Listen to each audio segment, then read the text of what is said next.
పగలు ఎండ దెబ్బ అయినను నీకు తగులదు, రాత్రి వెన్నెల దెబ్బ అయినను నీకు తగులదు. ఏ అపాయమును రాకుండా యెహోవా నిన్ను కాపాడును, ఆయన నీ ప్రాణమును కాపాడును. చాలమ్మ. పగలు ఎండ దెబ్బ అయినను రాత్రి వెన్నెల దెబ్బ అయినను నీకు తగలదు.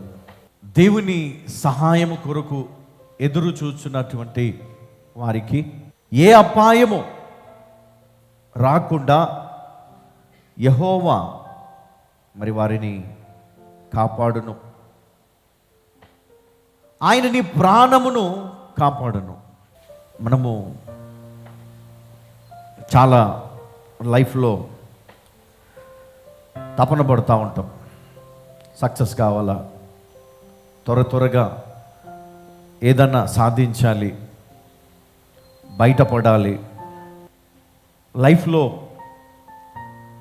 ఇంకెప్పుడు కూడా మనం అనుభవించినటువంటి కష్టాలు మనం అనుభవించకూడదు, ఒక మంచి జీవితాన్ని జీవించాలి అని ఎన్నో కలలు కంటాము, ఎంతో ప్రయాసపడతాము, కష్టపడతాము, చదువుకుంటాము, ఉద్యోగం చేస్తాము, అన్ని రకాల ప్రయత్నాలు చేస్తూ ఉంటాం. కానీ ఫలితం ఎక్కడ? ఫలితం కనపడదు, ఫలము దొరకదు కదా. ఒక విత్తనాన్ని నాటుతాం, నీరు పోస్తాం, చెట్టును పెంచుతాం, కాపాడుతాం, అది ఫలించకపోతే తప్పు ఎవరిది? నేను కష్టపడ్డాను, నేను ఆ చెట్టును కాపాడాను, దానికోసం పని చేశాను, కానీ ఫలితం రాలేదు, అది నా తప్పు ఎట్లా అవుతుంది? కష్టపడి ఉద్యోగం చేశాను, కష్టపడి వ్యాపారం చేశాను, కష్టపడి కుటుంబాన్ని మోస్తున్నాను, కానీ సంతోషం ఎక్కడా? నెమ్మది లేదు, ప్రయోజనము లేదు, నిద్ర లేదు కదా. ఈరోజు అలాగా మనం బాధపడుతూ ఉన్నాం. ఎంత కష్టపడ్డాము.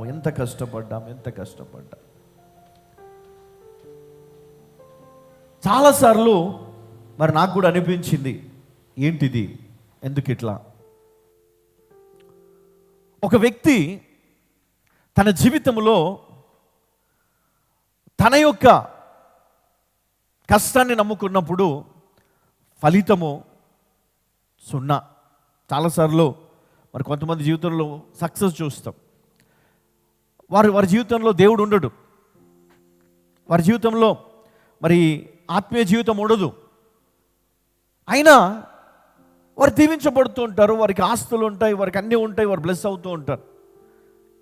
అప్పుడు అనిపిస్తుంది, ఇదేంటి, వాళ్ళ జీవితంలో దేవుడు లేడు, వాళ్ళకి నచ్చినట్లు వారు బ్రతుకుతూ ఉన్నారు, అయినా వారు ఆశీర్వదించబడతా ఉన్నారు.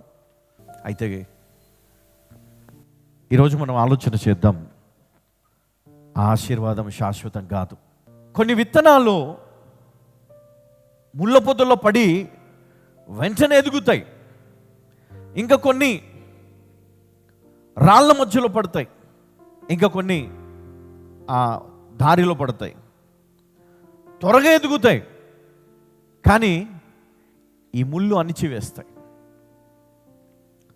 త్వరగా అవి ఎదగాలని ఆశపడతాయి, కానీ పక్షులు వాటిని ఎత్తుకొని పోతాయి. ఆ దారిలో పడిన అయితే ఎందుకు పనికి రాకుండా పోతూ ఉంటాయి. కానీ మంచి నీళ్ళ పడ్డాయి మట్టుకే అవి ఎదగగలవు, అవి భూమిలో వాటి వేరు స్థిరముగా ఉంటుంది, అది ఫలిస్తుంది. ఎందుకంటే టైంకి నీరు కావచ్చు, ఆ ఎండ కావచ్చు, ఆ భూమిలో నుంచి మంచి సారము కావచ్చు, దానికి వచ్చినప్పుడు అది బలంగా నిలబడుతుంది, ఫలిస్తుంది. అది ఇతరులకు నీడనిస్తుంది, ఇతరులకు ఆకలి తీరుస్తుంది, అది బ్రతుకున్నంత కాలము అది ఒకరికి నీడనిస్తుంది. అది ఎండిపోయిన తర్వాత కూడా అది మనకు పనికి వస్తుంది. మన ఇంట్లో చూస్తాం, ఇప్పుడు సోఫా కానీ మంచాలు కానీ ఇవన్నీ కూడా మరి ఆ కర్రతో చేసినవే. కానీ మనము మన జీవితంలో ఎంత ప్రయాసపడ్డా మనకు మట్టుకు విలువ ఉండదు. మనం ఎందుకు పనికిరాం కదా, టిష్యూ పేపర్స్ లాగా యూజ్ అండ్ త్రో. మరి ఆ విధంగా ఈరోజు అయిపోతానికి కారణం ఏంటి? ఏదో ఒక కారణం ఉండి ఉంటుంది ఇక్కడ. ఏంట కారణం? ఒకటే, దేవుడు లేని జీవితం దేవుణ్ణి కలిగిన జీవితం. దేవుణ్ణి మనం కలిగి ఉన్నప్పుడు ఆ వ్యక్తి కష్టపడతాడు. సమయం గడిచిపోయినప్పటికీ కూడా దేవుడు అతని పట్ల ఒక గొప్ప ప్రణాళిక కలిగి ఉంటాడు. అయితే ఆ ప్రణాళికకు తగినట్లుగా ఈ వ్యక్తి తనకున్న పరిస్థితులను మలుచుకోవాలి, మార్చుకోవాలి, అణుచుకోవాలి, తగ్గించుకోవాలి. దేవుని సహవాసము కొరకు ఎదురు చూచున్నటువంటి ప్రజలకు ఆయన తోడై ఉంటాడు. హల్లెలూయా. చూడండి, ఒక వ్యక్తి తన కష్టకాలములో ఎంత కష్టపడ్డా ప్రయోజనం లేదు, ఎంత మరి సమయం గడిచిపోయినప్పటికీ, ఎంతమందిని నమ్మినప్పటికీ చివరకు అందరూ మరి వదిలి వెళ్ళడమో, లేకపోతే అపార్థం చేసుకోవడమో, లేకపోతే ఇంకేదో మొత్తానికి ఒంటరిగా మిగిలిపోయావు. మేబీ నీ కుటుంబం ఒంటరిగా మిగిలిపోయిందేమో ఈరోజు. Nobody cares. ఎవరు కూడా నిన్ను పలకరించిన వారు లేరేమో, వాళ్ళతో మాకు అవసరం లేదనుకుంటున్నారేమో.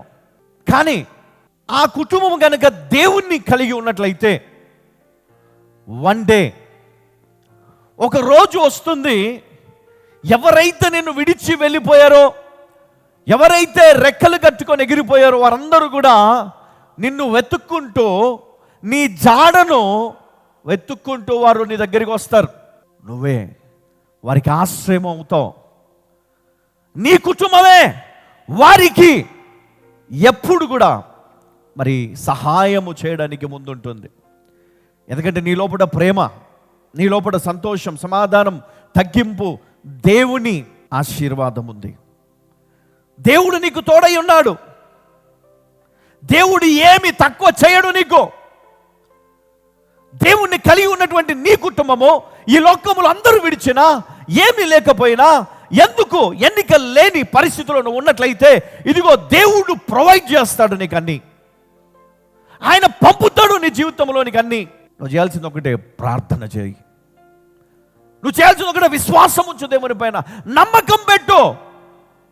జరగలేదనకు, ఇది రాలేదనకు, వంకలు పెట్టకు, నమ్మకం పెట్టు, విశ్వాసం ఉంచు దేవుని పైన, నమ్మకం ఉంచు. నువ్వు ఏదైతే నువ్వు నమ్ముతున్నావో అదే నీ జీవితంలో జరగబోతుంది. హల్లెలూయా. అందుకే ఈ మాట మనం జ్ఞాపకం చేసుకోవాలి ఎప్పుడు కూడా. పగలు ఎండ దెబ్బ అయిననో నీకు తగలదు, రాత్రి వెన్నెల దెబ్బ అయిననో నీకు తగలదు. ఏ అపాయమును రాకుండా యెహోవా నిన్ను కాపాడును, ఆయన నీ ప్రాణమును కాపాడును. ఇది మొదలుకొని నిరంతరము నీ రాకపోకల యందు యెహోవా నిన్ను కాపాడును.